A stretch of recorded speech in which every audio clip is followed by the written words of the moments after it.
ក្រាបថ្វាយបង្គំនិងសូមចម្រើនពរប្រវត្តិព្រះមេត្តកុដថេរៈព្រះមេត្តកុដថេរៈជាបុត្រព្រាហ្មណ៍ត្រកូលមួយក្នុងនគរសាវត្ថីកាលមានវ័យថត់ធំចម្រើនឡើងបានទៅនៅសិក្សាលទ្ធិក្នុងសំណាក់ព្រាហ្មណ៍ពាវរីការបណ្ណកៈមាននោះក្រាបទូលសួរប្រស្នាបានស្ដាប់ប្រធមទេសនាសម្រេចអរហត្តហើយទើបមេត្តគុមាននោះក្រាបទូលសួរប្រស្នាជាគម្រប់4តទៅថាបបិទ្ធព្រះអង្គដ៏ចម្រើនទុកក្នុងលោកនេះមានច្រើនប្រការមិនមែនមានតែមួយទេចុះមានមកពីអ្វីណោព្រះបរមគ្រូទ្រង់ព្យាករណ៍ថាទុកក្នុងលោកនេះមានឧបធិគឺកម្មនិងកិលេសជាហេតុកើតមកអំពីឧបធិជាមុនជនណាល្ងងខ្លៅមិនដឹងហើយធ្វើឧបធិនេះឲ្យកើតឡើងជននោះឯងតែងបានទទួលទុករឿយហេតុនេះកាលបើនឹងឃើញច្បាស់ថាឧបធិជាដើមចប់នៃសេចក្តីទុក្ខកុំធ្វើឧបធិឲ្យកើតឡើងឡើយអ្នកមានប្រាជ្ញានឹងឆ្លងអន្លង់សមុទ្រធំគឺជាតិជរាសោកបរិទេវៈឲ្យផុតឲ្យបានដូចផ្ដិចសូមព្រះអង្គទ្រង់សម្ដែង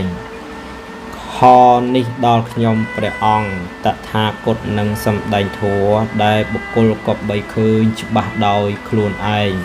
ក្នុងអត្តភាពនេះមិនចាំបាច់ងឿងងេងងោងទៅតាមពាក្យនៃអ្នកដតីថាគឺយ៉ាងនេះយ៉ាងនេះជាអ្នកមានស្មារតីធ្វើដំណើរឆ្លងសេចក្តីប្រាថ្នាដែលនាំឲ្យជាប់ជំពាក់ក្នុងលោកចេញដល់អ្នកខ្ញុំព្រះអង្គត្រេកអរនឹងធัวដ៏ខ្ពង់ខ្ពស់នេះយ៉ាងក្រៃលែង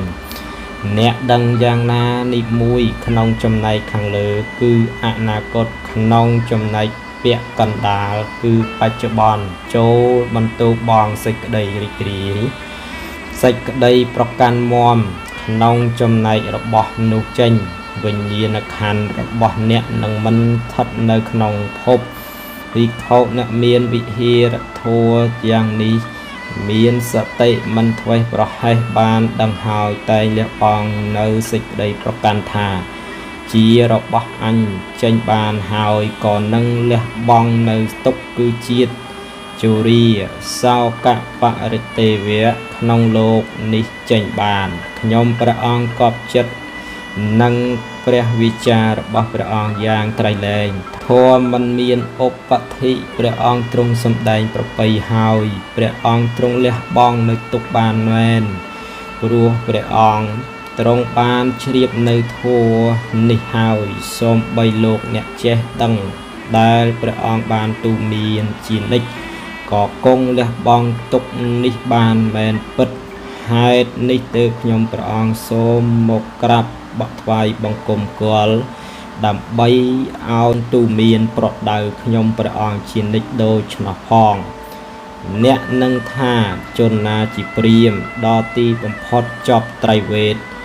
មិនមានកិលេសជាគ្រឿងកង្វល់មិនជាប់នៅក្នុងកាមភពអ្នកនោះឯងឆ្លងកន្លងផុតហេតុនៃទុក្ខដោយអន្លង់សមុទ្រធំនេះបានហើយលុះឆ្លងដល់ត្រយថាអ្នកមិនមានកិលេសជាគ្រឿងរូបរឹតចិត្តឥតសេចក្តីសង្ស័យអ្នកនោះលុះចេះចប់ត្រៃវេទក្នុងសាសនានោះហើយតែងលះបង់នៅធัวដែលជាហេតុឲ្យជាប់នៅក្នុងភពតូចធំចេញបានហើយជាអ្នកអស់សេចក្តីប្រាថ្នាមិនមានកិលេសខ្មាំងខ្ទប់ចិត្តឥតចំណងអន្ទះអន្តែងតថាគតពោលថាអ្នកនោះឯងបានឆ្លងផុតជាតិទៅបានហើយលុះចប់បញ្ហាព្យាករមេត្តគុមានឧបបានសម្រេចអរហត្តព្រមទាំងបដិសម្បទាញាណទើបក្រាបថ្វាយបង្គំទូលសូមបព្វជិឧបសម្បទាជាមួយមានុបជាសមាណាចាក្នុងវិនិច្ឆ័យបញ្ហាព្យាករទាំង16ឯសម្ដេចព្រះសាស្តាចារ្យទ្រង់ពុទ្ធានុញ្ញាតឲ្យបានជាភិក្ខុហេឧបសម្បទាព្រះមេត្តកុដថេរៈ មានព្រះជន្មដល់កំណត់ហើយក៏ចូលកាន់បរិនិព្វាន